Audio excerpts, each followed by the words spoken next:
முழுதாக மூழ்கிவிட்டது. ப்ரோ எவ்வளோ கொஞ்சம் விட போனதோட விட அதிகம் ப்ரோ. நீங்கள் பார்த்துக் கொண்டிருப்பது காசி தியேட்டர் பிரிட்ஜ். கிராஸ் ஆகி கொண்டிருக்கிறது. காசி தியேட்டர் பிரிட்ஜ் மேல தண்ணி இருக்கு.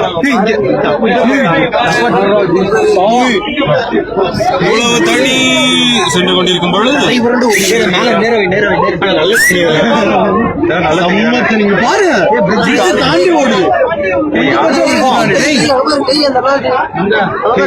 இங்க அடிச்சுதான் வச்சு சைட்ல வருதுங்கிட்டு பிரிட்ஜ் உடச்சிரும். கண்டிப்பா உடச்சிரும். மேல வந்து உடச்சிரும். இல்லடா இப்பே பாரு அது போறதுக்கு வழியில அடிக்குது. வேகமா வந்து வர போர்ஸ் கட்டிக்குது. கண்டிப்பா உடஞ்சிரும்.